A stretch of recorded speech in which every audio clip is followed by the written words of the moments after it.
Boa noite a todos. Meu nome é Eugênia Neri, sou farmacêutica da Maternidade Escola da Universidade Federal do Ceará, membro da Comissão de Qualidade e Acreditação do Conselho Regional de Farmácia do Ceará, que de antemão já agradeço por todo o apoio que tem nos dado nesse trabalho maravilhoso que nós estamos fazendo. E tenho a honra de hoje estar apresentando esse terceiro módulo, né, em que nós vamos tratar de um tema super importante, um tema extremamente atual, que é irrelevante para todos os farmacêuticos, que é liderança e comprometimento. Já quero de antemão aproveitar e pedir a vocês que, por favor, preencham, né, não esqueçam de preencher a lista de presença que está no chat. E gostaria agora já de incitá-los, né, já de trazer assim, a curiosidade para esse tema, de trazer uma frase que eu considero bastante interessante, dita pela Sheryl Sandberg, que é uma executiva norte-americana, e ela traz o seguinte texto sobre liderança. Liderança é sobre fazer os outros melhores com resultados da sua presença e garantir que esse impacto dure na sua ausência. O que vocês acham disso?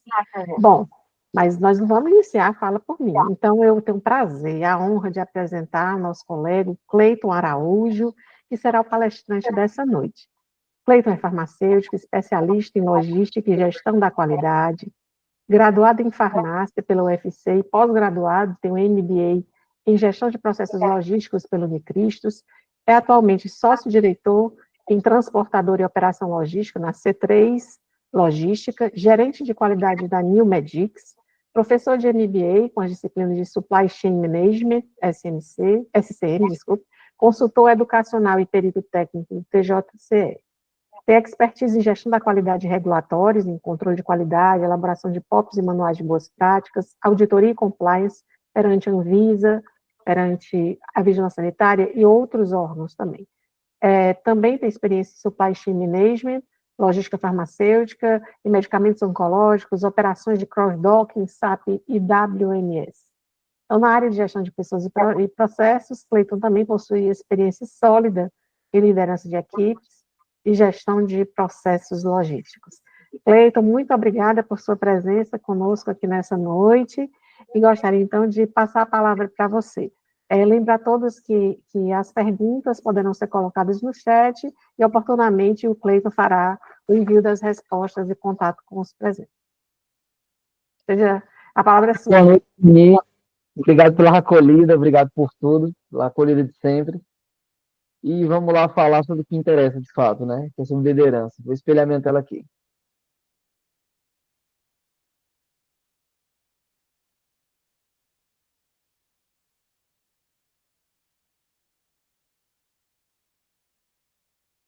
Bom, queria desde já aproveitar o ensejo para agradecer o convite do Conselho Regional de Farmácia do Ceará.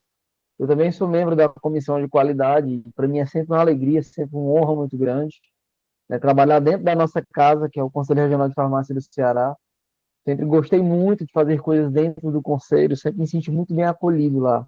E mais uma vez eu queria ratificar, né? O acolhimento que o Conselho Regional de Farmácia sempre teve muito grande comigo. Bom, mas vamos lá. Hoje, especificamente hoje, nós vamos falar sobre liderança e comprometimento. Tá? Lembrando que esse curso está dentro do nosso curso de ISO 9001, e esse é um tópico que eu acho de extrema relevância. Haja visto que quase todos nós farmacêuticos, quase não, basicamente praticamente todos, né, que somos responsáveis técnicos farmacêuticos, somos também gestores da qualidade. Por quê? Nós somos os responsáveis pela qualidade nos locais dos quais nós somos responsáveis técnicos.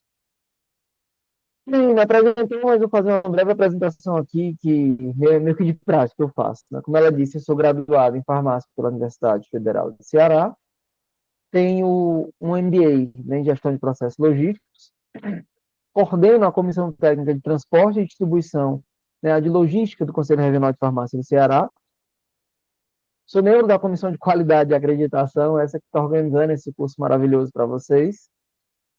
Por 9 anos, fui gestor da Central de Distribuição de Laboratório de Indústria Farmacêutica aqui no estado do Ceará, eu cuidava da filial Ceará.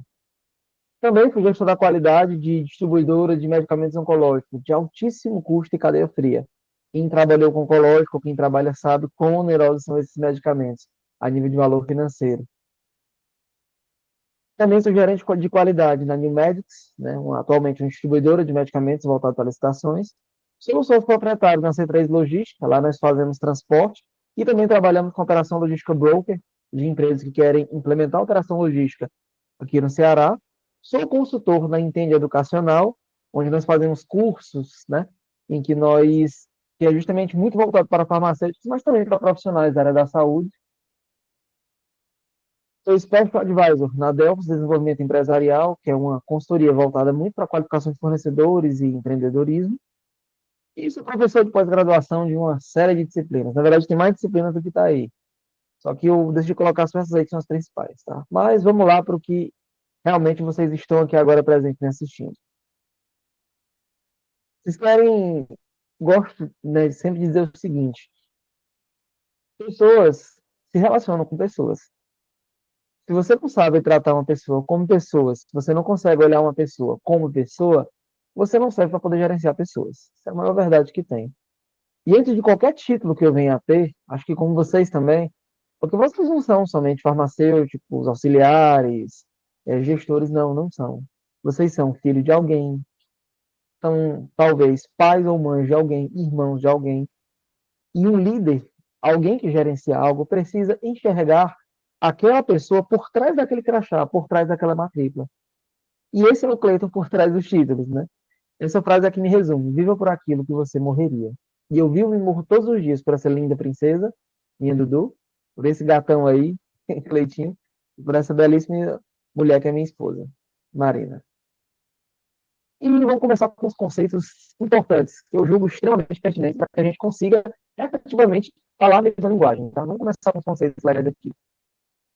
Primeiro, o que são lideranças? Se eu estivesse agora com vocês em uma sala de aula, que a gente pudesse conversar, eu tenho certeza que eu ia escutar as mais variáveis respostas. Do tipo, líder é aquele que manda, líder é aquele que guia, né? Líder é aquele que nos leva até algum lugar, guia é aquele que nos mostra o caminho que deve ser seguido. Né? O melhor conceito de liderança que eu já vi é o mais simples que tem. E é um conceito utilizado, inclusive, por Vincent Falcone. Vincent Falcone, ele é o pai da logística, é o pai da gestão. Ele fala o seguinte: lideranças são os responsáveis pela tomada de decisão na organização. Ponto final. Um líder de algo é aquele que toma a decisão naquela organização. Talvez você, escutando esse conceito, talvez agora você se dê conta que você é líder e nem sabia disso ainda. Como eu disse para vocês, esse autor aí, Vicente Falcone, acho que é uma das melhores referências que existe em gestão. E ele tem uma frase que eu gosto muito: não existe gerenciamento sem meta. Gerenciar é estabelecer metas. É ter um plano de ação para atingir e ter um plano de ação para atingi-las. Quem não tem meta é tudo, menos um gerente. Vocês conhecem aquela frase daquele filósofo alemão, Immanuel Kant? Quem não sabe o que procura, quando vê, não percebe o que encontrou. Eu não sei onde eu quero chegar se eu não tenho estabelecido o lugar para o qual eu preciso ir, para o qual eu quero ir, para o qual eu necessito ir. Qualquer caminho que eu for está ótimo, contanto que eu esteja movimentando. Então, todo processo, você gerente, você gestor, você tem que estabelecer metas. Precisa estabelecer metas, certo? E o conceito de meta também, que eu gosto muito, é o seguinte: o objetivo específico, quer dizer, ela tem que ser específica, não pode ser aberta. Mensurável, ela tem que ser mensurada em números. Não existe a meta melhorar, beleza, mas melhorar até onde? Melhorar quanto? Melhorar para quê? Tem que ter um número. E com o prazo definido. Não existe uma meta sem prazo. Tudo tem que ter prazo. Quem não escutou aquela frase? Não, deixa aí que vai dar certo. Se preocupe não que eu consigo desenrolar aqui, vai dar certo. Uma meta, ela precisa ter prazos. A meta, ela precisa ter prazos. Ela precisa ter um processo, ela precisa ter início, meio e fim. Todo processo precisa ter isso aí. Ele precisa ter um passo a passo de onde chegar. E uma meta precisa ser específica, ela tem que ser mensurável, ela tem que ser medida, né, naquilo ali. Eu preciso ter um número para aquilo ali e eu preciso de um prazo para que ela possa ser concluída. As metas, elas são essenciais para direcionar os esforços e os recursos. Por quê? Como eu disse antes, se nós não sabemos para onde nós estamos querendo ir, se a empresa não sabe como utilizar o capital dela, se ela só vai executando, se ela não tem objetivos, as pessoas vão fazendo aquilo que elas acham que devem fazer. E o processo falha. A força de trabalho que poderia estar sendo toda deslocada para uma coisa específica, ela vai sendo dissipada em várias coisas que não são tão específicas. E nós vamos perdendo em produtividade e vamos principalmente perdendo tempo, algo que nós não podemos usar ao luxo. Você, como gestor, a sua meta principal, você como líder, é extrair aquilo que há de melhor na sua equipe e no seu processo. Assim, geralmente, tá? Como é que a empresa funciona? Estou colocando aqui em termos teóricos, né? Como é que a empresa deveria funcionar? Fazendo análise de gestão de processo, tá? Vou deixar claro que essa figura foi tirada do livro Gerenciamento da Rotina, do Vicente Falcone, né? Um livro maravilhoso. Super indico se você quiser comprar. Vamos lá. Em uma situação normal, certo? De processo. Em uma empresa, ela vai ter funções gerenciais e operacionais. Lá na frente eu vou explicar a diferença de cargo e função, tá? Nas funções gerenciais, eu vou ter o diretor, função de direção, né? E o que ela vai fazer? Ela vai estabelecer metas para que a empresa sobreviva, certo? O diretor vai dizer, olha, nós precisamos faturar tanto nesse mês, tanto no próximo, para garantir que nós consigamos ter um superávit de tanto no final do ano. Essa é a função principal do diretor. Ele vai estabelecer as metas para que aquilo aconteça e a empresa sobreviva e possa crescer dentro daquilo que foi alinhado no plano estratégico, certo? O que o gerente vai fazer? Né? Lá no gerenciamento, o que ele vai fazer? Ele vai atingir as metas. Uma forma de atingir as metas é fazer o famoso ciclo de Deming, ou ciclo de Short, que é o PDCA, que é uma estratégia que ela é criada para fazer o plano de ação em cima de alguma anomalia do processo. Que é o P de plan, que é de planejar, do é de fazer, né? Eu planejo o que eu estou fazendo, depois eu vou executar aquilo que eu planejei. Check, que é onde eu vou verificar se o que eu estou fazendo está ok e monitorar o processo. Act, eu vou analisar aquilo ali, que é de agir, eu vou analisar tudo que eu fiz, os números que foram gerados, o processo todo, para ver se deu certo. Se deu certo, eu padronizo. Aí do PDCA vai lá para o SDCA, Standard Due Check Action.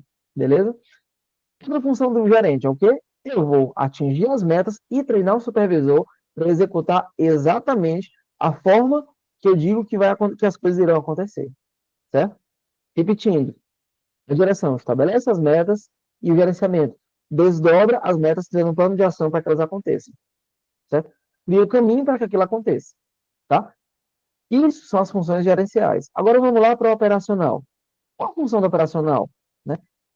Nós temos o supervisor, que tem como função somente verificar se o operacional está cumprindo os procedimentos, os POPs, né? E treina a função de acordo com os POPs que foram criados pelos gerentes.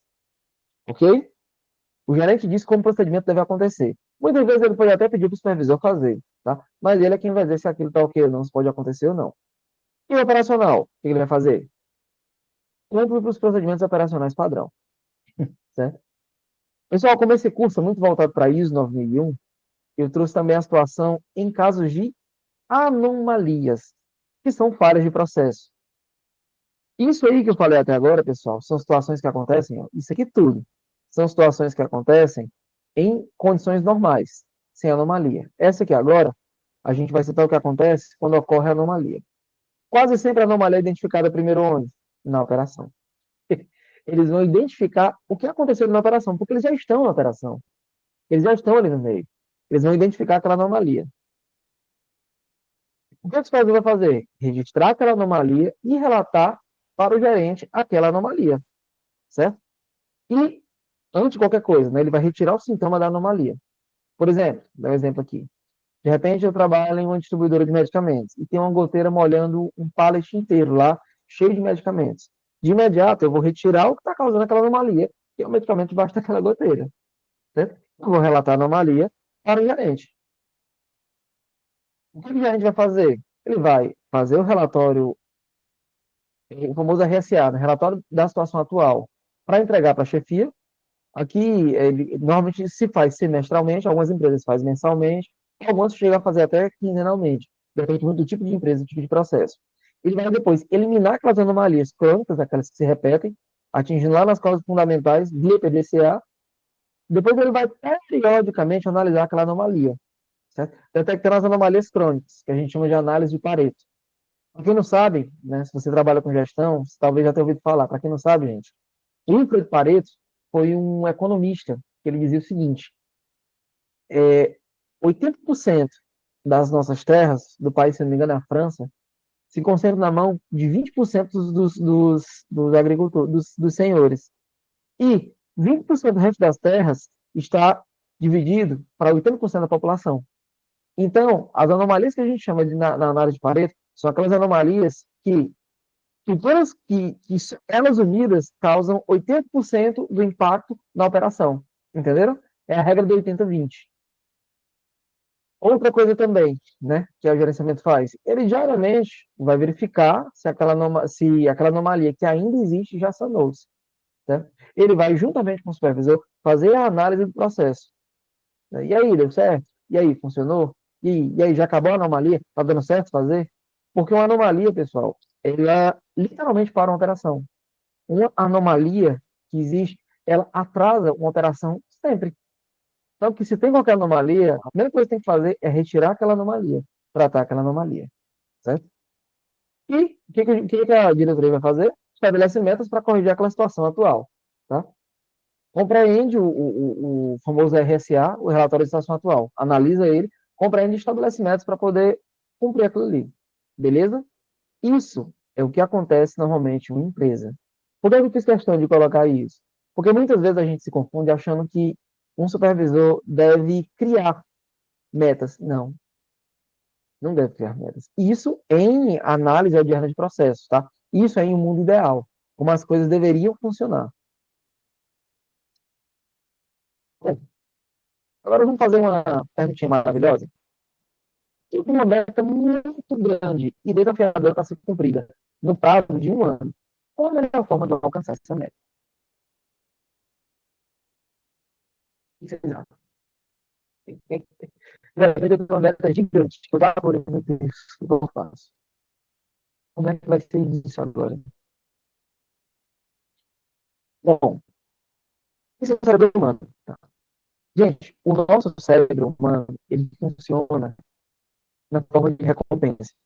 Nós somos dependentes químicos e outros das substâncias que estão no nosso cérebro, dos nossos neurotransmissores.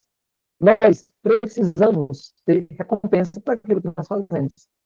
E para que nós não façamos, nós precisamos sentir dor, sentir a punição por aquilo ali. O cérebro humano funciona assim há milhares de anos. Milhares de anos. E, basicamente, a nossa motivação é governada por basicamente quatro neurotransmissores. A endorfina, a função da endorfina. A endorfina tem uma função basicamente uma coisa só. Fazer com que a pessoa sinta prazer com dor física. Por exemplo, fazer uma atividade física na academia, né? Eu tenho 10 microlesões no meu músculo. Quando eu acabo me sentindo super bem. Porque eu estou cheio de endorfina. Então foi fundamental para o homem e para a sobrevivência do pré-histórico. Porque eu vivia ver um alimento, sei lá, uma caça, a 300 metros de distância. Ele sabia que se ele corresse, ele ia cansar as pernas e sentir dor nas pernas. Então era importante que ele sentisse prazer com aquilo que ele estava fazendo, tá? E a dopamina, né? A dopamina é o hormônio da conquista, da alegria por ter conquistado algo, da satisfação por ter conquistado algo. É a serotonina. A serotonina ela também é voltada para a sensação de bem-estar em situação de que a gente chama de zona de segurança. Quando eu estou próximo de pessoas que eu gosto. Quando eu me sinto bem de fazer coisas prazerosas com pessoas que eu gosto. É importante para estar lembrando. Isso é fundamental para o homem. E outra situação, o famoso neurotransmissor do amor.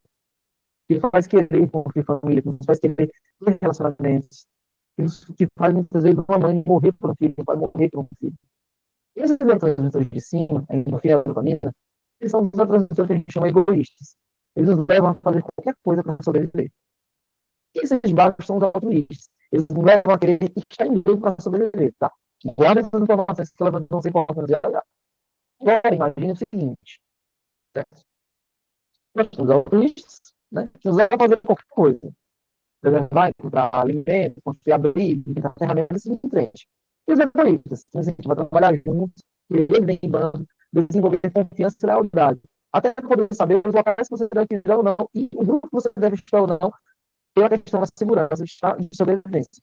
Certo? Era você, como na trajetória, certo? Está lá procurando alimentos. E aí você encontra um leitãozinho lá, carne fresquinha, a 800 metros. Assim que você, quanto mais você vai se aproximando daquele leitão, mais você vai liberando dopamina. Até o ponto de você chegar até ele comer e liberar aquele pool de dopamina. Aquela satisfação enorme por estar comendo aquele leitão. Ele, ao correr até o porquinho, quanto mais ele ia chegando, mais dopamina ele ia liberando. Apesar de parecer distante, a ida do homem até o porco, quanto mais ele ia se aproximando, mais dopamina ele ia liberando. Até o momento que ele chegou, comeu e se sentiu pleno, se sentiu realizado. Logo, respondendo a pergunta de vocês, e olhando esse homem da pré-história, que quanto mais ele se aproximando do porquinho, mais ele ia se sentindo mais completo, mais pleno para poder se alimentar, a resposta é: a melhor forma de obter resultados sobre a meta grande é quebrar aquela meta em pequenas metas. Assim como ainda o homem da pré-história, ele ia chegando mais perto até se sentir pleno. Você pega uma meta muito grande e vai quebrando em pequenas metas. Vai quebrando pequenas metas. Pronto, já conquistei isso aqui. Ótimo, massa, pronto. Agora eu preciso conquistar isso aqui, vou para cá. Até o ponto de chegar na meta principal. É assim que a gente faz. Gente, aprenda uma coisa. Você só gerencia aquilo que você mede. Se você não coloca metas, se você não tem indicadores de onde você quer chegar, você não chega em lugar nenhum. Porque é uma eterna sensação de que eu não vou conseguir fazer. Entendem? Bom, já que a gente está falando sobre metas, sobre gerenciamento do tempo, eu gosto muito, muito, muito, muito mesmo da Tríade do Tempo, que é do livro Tríade do Tempo. Muito bom também. Ele fala que as atividades diárias têm que ser divididas, devem, né, em três tipos: importante, urgente e circunstancial. Nós devemos gastar 70% do nosso tempo naquilo que é importante, 20% no que é urgente e 10% no circunstancial. Isso, eu tenho certeza que agora você deve estar pensando, né? Você deve estar imaginando o seguinte: mas professor, mas Cleiton, na minha empresa parece que tudo é urgente. A gente vai entender agora o que é importante, o que é urgente, o que é circunstancial, certo? Vamos lá. O que é importante? São atividades que contribuem diretamente para os objetivos de meta de longo prazo, certo? Elas trazem resultado, elas são aquelas atividades que levam as coisas a longo prazo, certo? E o que faz com que você consiga bater uma meta de longo prazo? As metas de curto e médio prazo. São aquelas coisas que geram um impacto direto, tá? Então é importante que se você não fizer os seus objetivos de curto, médio e longo prazo, eles vão se perder. Mas principalmente os de longo prazo. Urgente, são aquelas tarefas que exigem atenção imediata, normalmente devido a prazos apertados ou crises, certo? É aquela coisa em que o tempo está curto ou acabou. Vou dar um exemplo, tá? Imagina que você trabalha em um hospital e chegou um paciente que está muito, muito, muito mal mesmo. Você vai separar o medicamento para aquele que está pior, certo? Porque o impacto que vai ter na vida dele vai ser maior, entendeu? Aquilo que é urgente, aquilo que o tempo está muito curto ou já acabou, tá? E não é circunstancial. São atividades que não trazem benefícios grandes, né? E muitas vezes são até distrações ou interrupções de processo. Outro exemplo de uma situação que não gerava um impacto muito grande, mas eu, quando gestor, precisei tirar, que foi o uso do celular na operação. Antes, quando eu tratava em uma empresa que eu trabalhava como gestor uns anos atrás, eu me recordo que eu via as pessoas com o celular enquanto elas faziam a separação dos pedidos. Eu disse: olha, quando vocês estiverem na atividade de executar o pedido e aqui na operação vocês não podem mais usar celular. Foi um grande quebra de paradigma para eles. Eles não erravam tanto, os números estavam bons. Nós tínhamos, de fato, poucas anomalias. Mas eu percebia que essa distração ela estava causando um pequeno atraso na operação. Apesar de não comprometer tanto, ela poderia vir a comprometer com o passar do tempo. Então foi necessário tirar o uso do celular. Outro conceito interessante é o benchmarking. Gente, o benchmarking é uma referência que ela é usada para avaliar o desempenho. Basicamente, quem eu quero ser, onde eu quero chegar. Eu me comparar com um padrão já pré-estabelecido. Isso é o benchmarking, né? E existe algum tipo de benchmark. O primeiro deles é o interno, que é quando você compara atividades de pares, né, na organização. Vamos supor que eu tenho aqui dois auxiliares administrativos. Eu vou comparar eles, né, a performance deles. E vou ter como benchmark, esse aqui é melhor do que esse aqui. Entendeu? Eu vou colocar as metas maiores em cima desse aqui, que é melhor do que esse. Isso é o benchmark interno. O benchmark competitivo, quando você compara atividades semelhantes aos concorrentes. Um exemplo clássico disso é o market share da Coca-Cola com o do Grafite. O que é o market share? É o percentual que aquela empresa ocupa no mercado. Vou dar um exemplo para você. Se você pegar qualquer estado do Brasil, a Coca-Cola é a que mais vende. Tá? E o Grapete, que é um refrigerante regional, do estado do Ceará, acho que é do Ceará tem esse refrigerante, ele não tem a mesma representatividade que a Coca-Cola. Então, vamos supor, de todos os refrigerantes vendidos, a Coca-Cola tem o maior percentual em cima do total, sei lá. De 10 refrigerantes vendidos, vamos supor, e tu tem lá uma quantidade de vários refrigerantes, Coca-Cola normalmente ela é mais vendida de todos. Já o Grapete menos. Isso é o benchmark competitivo. Então, com a meta do Grapete, ela vender e ter representatividade naquela região tão grande quanto a da Coca-Cola, certo? E isso se aplica a tudo, gente. Se aplica a nível de devolução. Às vezes você tem uma empresa, né? Que aquela empresa ela tem um número de devoluções muito baixo, com o número máximo de entregas, com a mesma quantidade de veículos. Se aplica a falhas operacionais de indústria, a número de avarias, enfim, dentre várias coisas. E o outro é o funcional. Aqui você vai comparar atividades semelhantes conduzidas por ramos de empresas diferentes. Um exemplo clássico disso é uma empresa de teleinformática, né, de teleatendimento, telecomunicações, que é o mesmo padrão de atendimento de uma rede de hotelaria.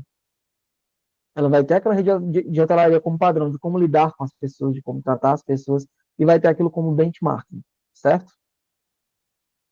E agora vem a diferença, né? Cargo e função. A diferença de cargo para função. Eu tenho certeza que muitos de vocês que estão aí, talvez nunca tenham ouvido falar nessas duas coisas. A diferença dos dois. Você vai escutar falar e eu duvido que você esqueça do que ele nossa aula. O que é um cargo, né? Uma função que o indivíduo ocupa dentro de uma organização. O que é a função? É o famoso o que fazer. Basicamente, o que é um cargo? Diretor, analista, tudo. Trainee, entendeu? E a função é efetivamente o que ela precisa fazer. Exemplo, tarefa de marketing, representante comercial, faxineira, etc. E a função, como eu já disse para vocês antes, as funções se dividem em funções gerenciais e operacionais. Né? E dentro dessa subdivisão das funções, quais são as gerenciais? Direção e gerência. E as operacionais, supervisão e operação, conforme eu já disse para vocês antes. Né? Se você puder até bater um print dessa tela, é muito legal isso aí, tá? Você nunca mais esquecer. E um cargo, ele pode ter várias funções. Às vezes eu tenho um supervisor que ele tem funções gerenciais e operacionais. Às vezes até um funcionário, a gente dá para ele funções gerenciais também, pelo nível de confiança que você tem naquela pessoa. E várias pessoas de cargos diferentes poderão exercer a mesma função. Entendeu?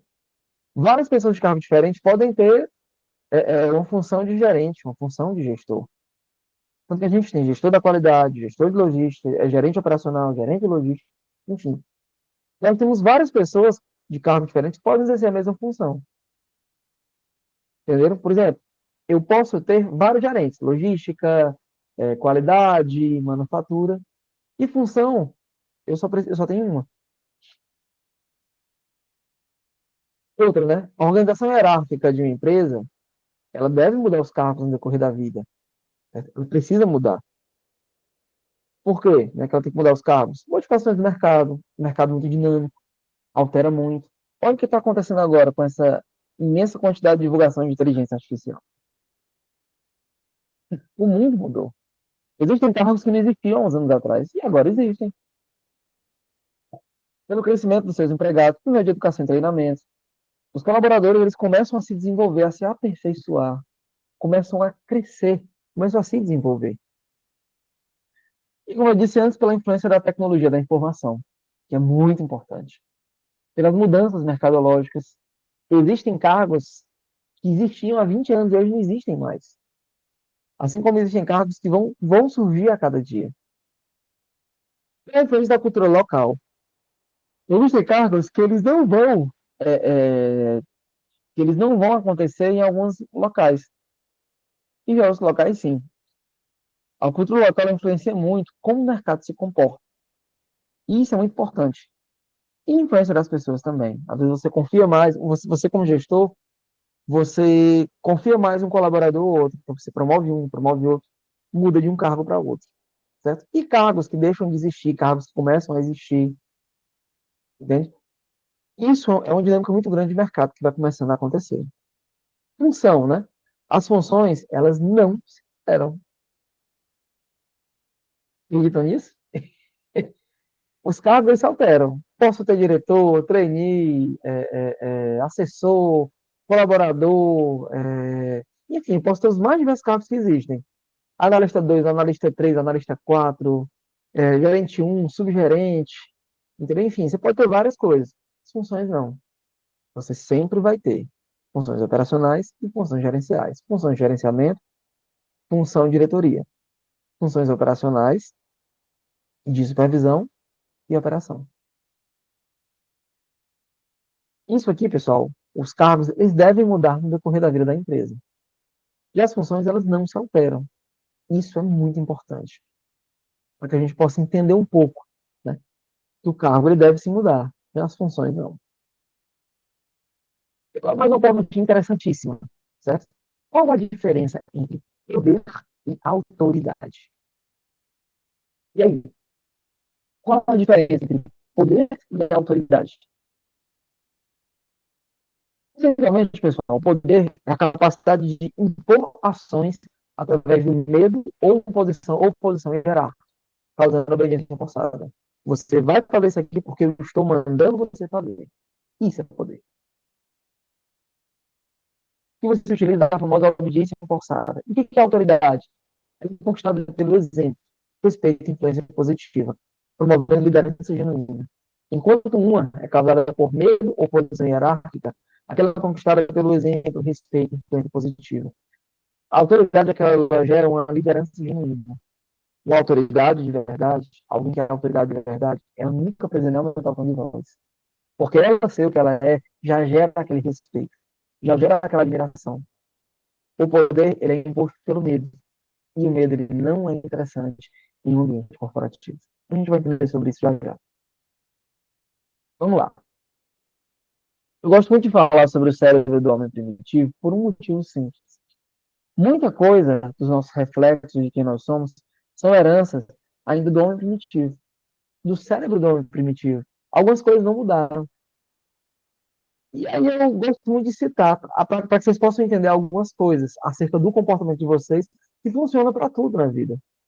Imagina um homem da era pré-histórica. Ele estava lá, na dele, na boa, e, como todo ser humano, todo homem sempre teve algumas necessidades básicas. São quais? Proteção, alimentação, sim, precisava se alimentar, precisava se proteger para poder fugir do perigo. Reprodução, ele tinha desejo de se reproduzir, ele tinha hormônios que geravam nele, como assim como nós, desejo de se reproduzir. Cuidar da família, cuidar da prole para que ela sobreviva e melhorar o meio em que ele vive. A famosa atividade criativa, pintar parede, criar fogo, criar instrumentos para a agricultura, criar instrumentos para se defender.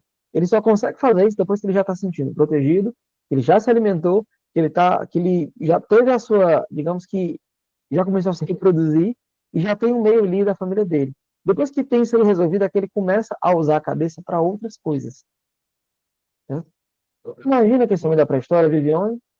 Ele vive, por exemplo, em uma selva, né? Uma floresta. E ele sabe que naquela floresta existe o quê? Não, certo? Quando o homem da pré-história bate o olho e vê o leão, ele começa a liberar dois neurotransmissores. Que é o cortisol, que é o famoso hormônio do medo, que nos deixa em estado de alerta, na expectativa de acontecer algo, e a adrenalina, que gera aquela taquicardia, o coração começa a bater forte, em que nos deixa ali em estado de alerta, para poder corrermos ou reagirmos. Quando isso aqui acontece, pessoal, quando o homem vê um leão numa selva, que ele sabe que a vida dele está em perigo, essas necessidades básicas aqui, elas não mais deixam de ser importantes. Elas só voltam a ser importantes quando o leão sai de perto ou quando a ameaça já não existe mais. Por quê? Quando esse leão está presente, só uma coisa interessa. Sobreviver. Pelo corpo. quando o ser humano está em perigo, ele libera cortisol e adrenalina. Só uma coisa interessa aqui: sair do perigo. Porque mais importante do que qualquer outra coisa é sobreviver. É manter a vida. Do que se alimentar, do que se reproduzir, do que pensar em como melhorar o do que qualquer coisa. É sobreviver. A ameaça do leão causa isso mesmo. Que até aqui, né? Agora, né? Imagina que o homem está lá cheio de cortisol e adrenalina, né? Em uma situação de perigo. Ele vai fugir, vai reagir, certo? Por quê? E existe um perigo real ali. Ele sabe que existe um perigo real. Então ele vai fugir ou vai reagir. Agora eu pergunto para vocês. Isso aqui é um perigo real, não é verdade? Né? A pessoa se sente ameaçada. Ela acredita que está em perigo quando vê um leão. Vocês sabiam que o nosso cérebro não consegue reconhecer um perigo real? É um perigo que ele acredita que é real? Quer saber um perigo que todo mundo acredita que é real? Muitas vezes é, tá? Outras vezes não é. É esse aqui. Meio corporativo tóxico. Meio corporativo de fofoca. Meio corporativo de confusão. O meio corporativo doente. O meio corporativo em que o líder não gerou uma cultura que voltasse as pessoas para que elas se sentissem bem, para que elas vivessem cheias de serotonina e desculpa, vivessem cheias dos neurotransmissores altruístas. O líder tem como principal função também gerenciar pessoas a nível de humanidade. Se o líder não entender que ele não gerencia só processo, que ele também lida com pessoas, a empresa provavelmente vai fracassar na missão dela, que é crescer e se desenvolver. Em meio corporativo doente, pessoal, as pessoas não conseguem trabalhar tão bem, porque todo o corpo delas está voltado a se livrar de uma ameaça. Quer ver, ó? Enquanto eu deveria estar liberando ocitocina e serotonina e me sentir parte de um meio, entender aquilo como parte de mim, e eu ter vontade de cuidar daquilo ali como algo meu, eu quero fugir de ameaças que existem lá dentro. E ao invés de eu focar em riscos externos, em riscos que são os concorrentes reais daquela organização, daquela empresa, eu vou tentando me proteger dos riscos internos das pessoas que trabalham comigo. Essa é muito clássica real, tá? Analise o seguinte comigo. Me digam se eu não estou correto, tá? Isso é uma coisa que a programação neurolinguística e a psicologia explicam muito bem. Essa é a face que o leão faz quando vai atacar. Observem bem a cara que ele está fazendo. E essa é a face de alguém que não gosta de você olhando para você. Observem, né, o rosto do leão e observem agora o rosto dessa moça. Observem os olhos do leão e observem os olhos dessa moça. Vocês já perceberam que quando você tem algum lugar, você sabe que tem alguém olhando para você ou alguém que não gosta de você, você sabe que ela está olhando, mesmo você estando de costas, porque você já entra em estado de alerta quando alguém começa a olhar assim, atrás de você. Aquele risco que existe lá, de alguém que está olhando feio para você, o seu cérebro ativa os mesmos hormônios de cortisol e adrenalina que ele liberaria, por exemplo, para caso ele estivesse numa selva, em concentração menores, mas sim. Mas nós, seres humanos, não nascemos para estar liberando constantemente o cortisol e a adrenalina. Por quê? Diferente do homem da pré-história, quando estava numa selva, via lá o leão e queria fugir dele, precisava fugir dele, porque ele não tinha um leão sempre onde ele andava. No meio corporativo, você lida diariamente, às vezes com as mesmas pessoas e com a mesma ameaça todos os dias. Isso vai causar exatamente isso aí. A gente vai ter que a pessoa estressada, aquela sensação constante de medo de perder o emprego, vida familiar comprometida, porque, obviamente, se ela não está feliz no trabalho, isso acaba desembocando em algum lugar, saúde comprometida, um cortisol lá em cima, talvez até com síndrome de Cushing, né, com problema de enxaqueca, com uma série de problemas que o estresse causa na gente. E o dia que sai da empresa, nunca mais quer ver ninguém de lá. Porque foi uma lembrança tão ruim na vida dela, que ela viu que foi um tempo que ela prefere esquecer. E, gente, o que a gente tem de mais precioso hoje é o nosso tempo. Porque é aquilo que a gente não consegue comprar. Imagina você ficar 10 anos numa empresa que você pensa, meu Deus, eu deveria ter saído de lá antes. O nosso trabalho faz parte de quem nós somos. Nós precisamos viver bem ele também. Outra coisa também que a estressada faz, ela gasta metade do salário com terapia. E a outra metade com medicação para conseguir trabalhar melhor. Olha que coisa paradoxal. O trabalho adoece a funcionária. E a funcionária toma medicação para conseguir trabalhar melhor e sobreviver. E o pior, né? Tá tanto tempo na cultura da empresa que não acredita que mudar de lugar seria melhor para ela. Ela já se acostumou com aquilo ali. O nosso corpo se acostuma com tudo. Do outro lado, nós temos aqui a chefe, que gera uma cultura de medo na empresa. Olha, você que sabe, se quiser fazer, se não quiser, mesmo nem se a função da pessoa. Nunca elogia ninguém. Sempre cobra mais e mais e o setor está sempre ruim. Mesmo que os números lá digam o contrário. Na diretoria, só elogios para ela e era só pressão no pessoal. E acredito que já sabe tudo, mesmo tendo, mesmo sendo completamente dependente do conhecimento da equipe. Uma pessoa que acha que sabe tudo, né? Entende tudo, não precisa de ninguém, mas é completamente dependente da equipe dela. E nunca aceita opiniões contrárias. E só tem colaboradores na equipe dela que pensam igual a ela. E, como eu disse para vocês, sempre tem o quê? O saco. Que reforça aquele comportamento do chefe e aumenta essa cultura adoecedora por achar que está sobrevivendo, né? Tudo isso foi causado, pessoal, por uma cultura empresarial doente, que não salva nada e nem ninguém. Isso pode até funcionar por um tempo, mas o processo não segura por muito tempo assim, não. Uma interessante, como é que você se imagina em 5 anos? Sei lá, fecha o seu olho agora. Como é que você imagina a sua vida em 5 anos? Essa aí, pessoal, a pirâmide de Maslow, certo? Maslow, ele criou uma pirâmide elencando as principais necessidades do ser humano. Desculpa, as necessidades todas do ser humano. Em que na base, né? Essa parte aqui de baixo. Nós vamos ter bem aqui, número um, as necessidades básicas, que é alimentação, comer, dormir, respirar. São aqueles fatores essenciais para a sobrevivência e bem-estar físico do ser humano. Segundo ponto, que está bem aqui, é a famosa segurança e a estabilidade. Envolve proteção, saúde, estabilidade, fundamentais para a vida sem ameaças constantes. Aqui eu já estou respirando, já estou me alimentando, já estou conseguindo dormir e respirar bem. Aqui eu já tenho um lugar para morar, já tenho certa estabilidade e já vivo uma vida sem ameaças constantes, de perder emprego, enfim. Aqui eu já pelo menos trabalho para conseguir sobreviver, certo? Nesse ponto 3 aqui, nós vamos ter os relacionamentos sociais, os vínculos familiares, relacionamentos de namoro, você estar em meio de amigos, você se sente bem, que você se sente acolhido, enfim, aqui entra um pouco da parte da aceitação social sua, né? Você estar no meio que você se encontra, que você consegue se sentir bem. Normalmente quem gosta muito de rock, anda com pessoas que gostam muito de rock.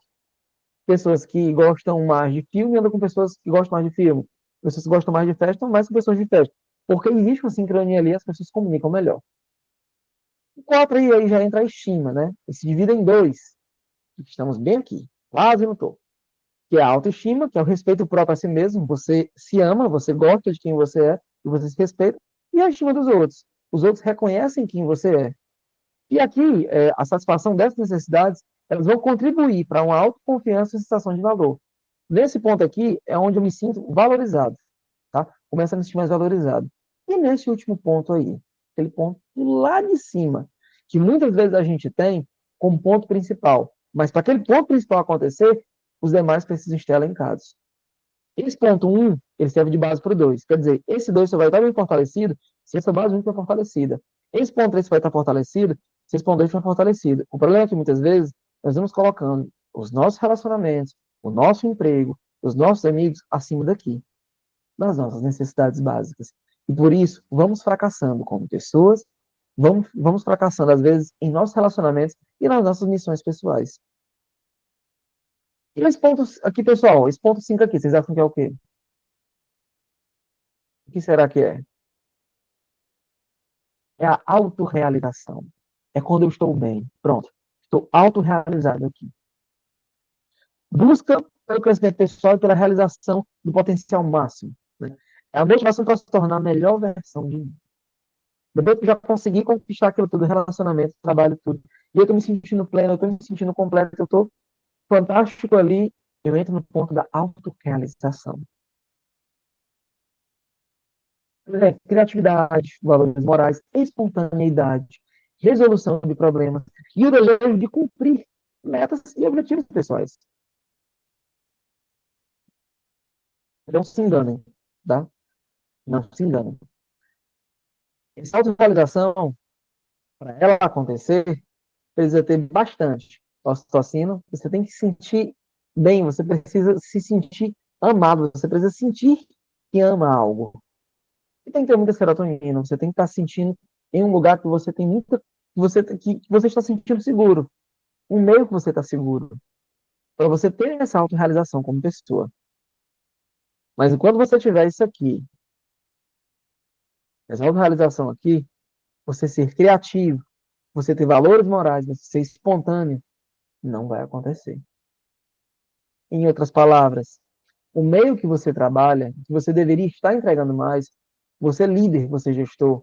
Se a sua equipe muitas vezes não está entregando mais, questione se eles estão se sentindo seguros e se a capacidade deles de produzir não está comprometida por medo de perder emprego, por medo de ameaças internas.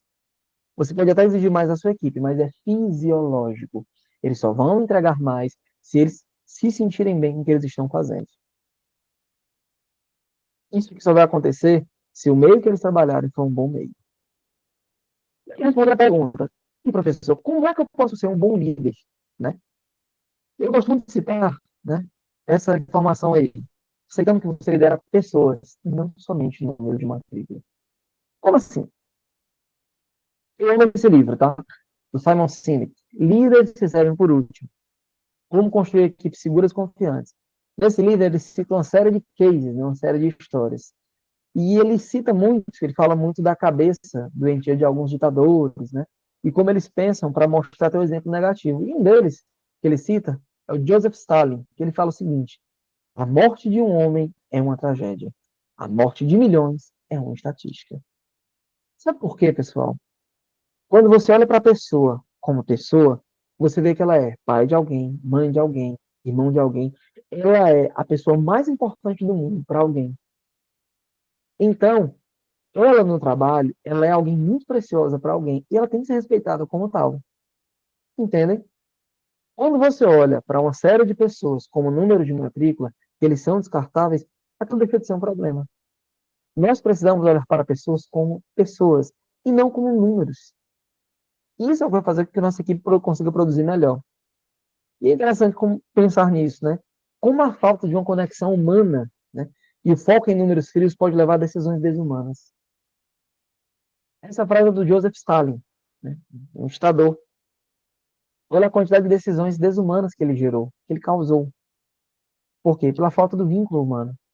Não sei se vocês sabem, pessoal, mas uma das principais características de qualquer psicopata é não separar dor de memória. Ele faz o mesmo processo sempre, porque ele não vincula memória e dor.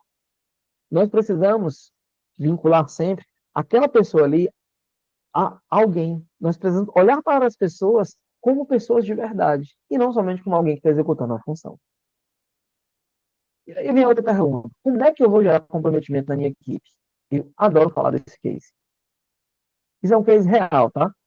Uma pesquisa conduzida por Howard Gardner, de Harvard.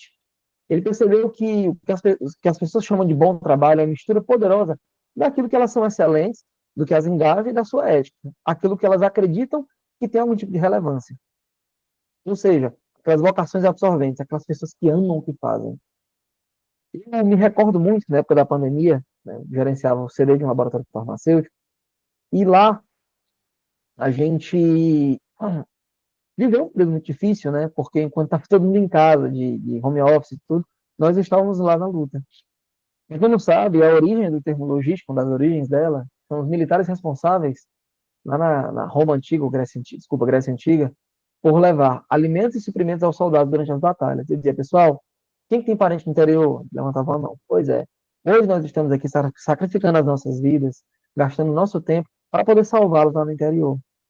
Salvar os nossos parentes que estão lá. Porque nós estamos entregando para os médicos lutarem essa batalha tão desleal contra esse vírus. Se o nosso trabalho aqui parar, pessoas lá na frente podem não ter esses medicamentos e podem fatalmente morrer por causa disso. Então vamos executar nosso trabalho para salvar aqueles que a gente ama que estão lá na ponta. Quer dizer, eu fui mostrando para eles aquilo que efetivamente era a missão deles. Eu fui tentando engajá-los naquilo que eles fazem. E tristemente eu digo para vocês, em média, somente 20% das pessoas têm momentos de entrega pelo menos uma vez ao dia. né? Somente 20% das pessoas tem aquela coisa que você trabalha ali, tipo, rapaz, realmente aqui é o meu lugar. Pelo menos, e normalmente são uma vez ao dia. 15% das pessoas jamais entram em estado de entrega durante um dia ativo. E a melhor forma de gerar esse sentimento de entrega completa aos nossos colaboradores, você, gestor, preste muita atenção. E copie isso aqui, tá? Essa aqui. Primeiro, aumento de demanda. Gente, não existe trabalho fácil. O trabalho tem que gerar desafio para liberar dopamina, para a pessoa sentir que está conquistando algo. Nada de trabalho fácil. Trabalho fácil não motiva ninguém. Nós nascemos para sermos desafiados, para liberar dopamina. Nós somos seres naturalmente competitivos, tá? Nada de coisa, tem que ser algo que desafie, para a pessoa se sentir bem. Caramba, eu consegui conquistar isso aqui. Dois, propósito. Eles precisam enxergar que tudo que eles estão fazendo pela empresa faz parte da missão pessoal deles. Eles têm que enxergar que o que eles estão fazendo está fazendo algo para alguém. Eles estão fazendo bem a alguém ou algo está fazendo a diferença para alguém. Nós precisamos disso. E o terceiro ponto, sentimento de utilidade. Eles têm que ver que o que eles estão fazendo é algo bom. Por isso que eu digo, não existe líder que critica toda hora e não elogia. Se um líder critica toda hora, reclama toda hora, esculhamba toda hora, não some nada, não reconhece quando alguém faz algo bom, as pessoas pensam, se o que eu estou fazendo até agora não está bom, então vou parar de fazer, vou começar a fazer de qualquer jeito. Entendem? O líder precisa saber reconhecer aquilo de bom que a pessoa está fazendo, porque senão ela vai desanimar. Certo? Vamos lá. A soma desses três fatores é que vai gerar o famoso foco total do seu colaborador, tirando dele o que é de melhor. Afinal, qual é a nossa missão quando um líder? A principal dela, extrair o que é de melhor nas pessoas. Essa é a nossa principal missão como líder. Eu vou dizer aqui um conto para vocês que eu acho de extrema importância para aquilo que a gente já conversou até agora. Se você já ouviu falar nesse ponto, você vai escutar de novo. Que é o prisioneiro, o burro e o rei. O veredito real de um prisioneiro que estava lá. Em um reino onde a vontade do monarca era lei e o bom senso, uma sugestão opcional, o homem viu sua sorte acabar. Condenado à forca por transgressões que a história gentilmente esqueceu, ele encarava o abismo. E aí o rei dizia para ele: sua hora chegou, plebeu. Que suas últimas palavras sejam de arrependimento, se tiveres alguma decência. Mas o nosso herói, o nosso homem que estava lá à beira da morte, não era um homem de arrependimentos banais. Né? Com a corda no pescoço e a morte no encalço, ele jogou a corda e jogou a cartada mais audaciosa contra o rei. É, majestade, eu vos peço mais um ano, e em troca prometo o impensável, ensinarei o burro do rei a falar, vosso burro a falar. O rei, entre a perplexidade e a vaidade, afinal, só ele teria em todo o mundo um burro que falasse, concedeu o prazo e disse, né? Se você não fizer o meu burro falar em um ano, você vai ser morto da pior forma possível daqui a um ano. E o público cético, né, nos corredores escuros da prisão, e até entre os guardas, né, que já tinham visto de tudo, o riso era inevitável. Começaram a rir. Afinal, era uma tarefa absurdamente patética. Um homem ensinar um burro a falar. E aí escutou um prisioneiro. Tolice, ele só adiou aquilo que é inevitável. O guarda, um burro falar, é mais fácil o rei virar plebeu. Só que o condenado tinha uma filosofia de vida diferente. O homem com um sorriso que beatífico, né, no rosto de Beato, sabia algo que os outros não sabiam. Talvez ousava esperar o que eles não sabiam. A resposta que ele deu para as pessoas que estavam criticando ele, simples e profunda, ecoou pelos murros da masmorra. Olha, senhores, em um ano, o rei pode morrer, afinal, o poder é efêmero, né? E a vida ainda é mais.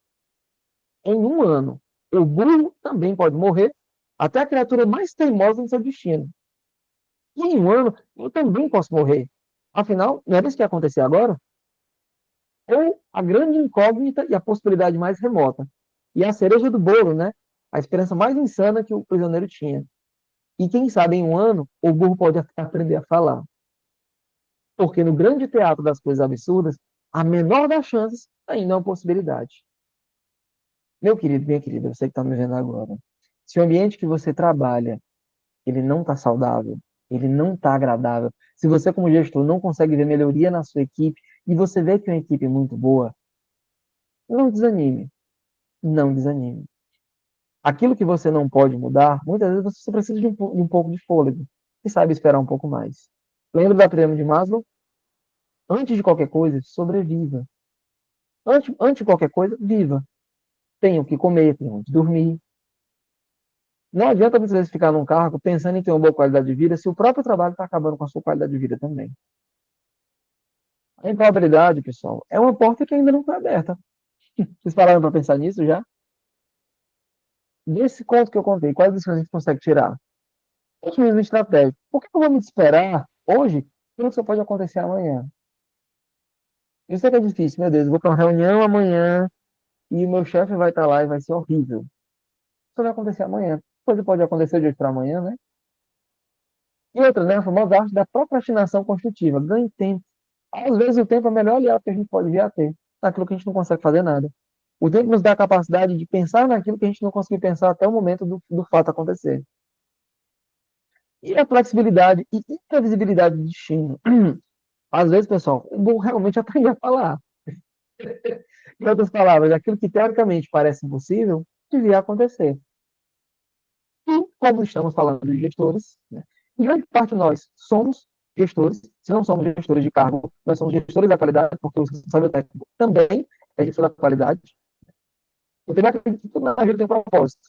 E eu acho que você realmente precisava estar aqui para poder receber esse convite que eu vou lhe fazer agora. Bom, o curso Segredos da Logística Farmacêutica e Distribuidora. Esse é o QR Code para você se inscrever, tá? Gente, esse curso está muito bom. Está muito aplicável. Eu peguei tudo aquilo que é mais importante, tudo aquilo que é relevante, tudo aquilo que vem a ser realmente útil para você. Tem muito material de apoio bacana. Você que está ali trabalhando com logística, e tem interesse em conhecer mais sobre a logística farmacêutica, essa área tão bela, essa área tão fantástica, essa área que nos permite melhorar tanto a qualidade de vida de muita gente, essa área que nos permite crescer tanto como funcionários, como colaboradores e como farmacêuticos mesmo. Né? Eu sou apaixonado por logística, muito apaixonado pela logística farmacêutica, né? Uma área que eu amo de verdade mesmo. Se você quer um dia conhecer essa área, você pretende conhecer, se inscreva no meu curso. Segue o QR Code. E o mais importante, tá? Você que está assistindo essa live, o cupom PROMOFARMA vai estar disponível hoje e amanhã, certo? Esse cupom vai dar um desconto de 50%. Lhe aconselho a correr lá e se inscrever logo. De verdade, o curso está muito bom, muito aplicável. Esse curso pode salvar e muito o seu trabalho na parte logística farmacêutica. E se você não trabalha com isso, se você está pensando em mudar de área, na área farmacêutica, faça meu curso. Você provavelmente vai se apaixonar pela logística. Bom, muito obrigado por ter me assistido até aqui. Muito obrigado por estar conosco nessa noite. E espero que você tenha uma excelente semana. Grande abraço. Ai, Cleiton, quanta informação importante. Muito obrigada mesmo por tanto insight. Certamente as pessoas que estão nos assistindo vão ter muitas ideias aí sobre agora liderança, sobre comprometimento, sobre estratégia, inclusive sobre metas. Achei incrível a sua fala. Gostaria de aproveitar também de lembrar a todos para fazerem o registro da sua presença no link que está no chat. E também já para não esquecer de se inscrever e participar da próxima live. A próxima live que traz o próximo módulo, que é o módulo 4 desse curso. Muito importante. Bem, agradeço novamente, Cleiton, a você pela brilhante exposição e a todos vocês que estiveram conosco até agora e me despeço. E aí, você gostaria de colocar mais algumas palavras para a gente encerrar? Só ativar o seu microfone. Ah. Queria agradecer a todo mundo que estava aqui presente até agora e principalmente a você por sempre me acolher também, cuidar tão bem. Nós que trabalhamos junto aí, é uma alegria muito Imagina, um grande. prazer. E, assim, eu espero que vocês tenham aproveitado bem e pegaram essas lições mesmo. Muitas vezes a gente pega pessoas que são tecnicamente muito boas e coloca em cargos de gestão para tentar trabalhar a gestão delas. Quando, na verdade, o processo ideal seria pegar alguém que já tem um caráter de gestor, já é um líder nato e trabalhar a técnica dele, entendem? Eu tentei trazer um pouco desse conceito aqui para a gente, daquilo que um líder efetivamente, em essência, precisa para ser um gestor de verdade, um líder, um líder. E não confundir poder com autoridade. Né? Espero que vocês tenham gostado e aproveitem bastante. E tem muito mais lá no Segredos da Logística Farmacêutica, viu? Perfeito. Muito obrigada a todos e nos encontramos no próximo módulo desse curso. Um abraço. Abraço. Tchau, tchau.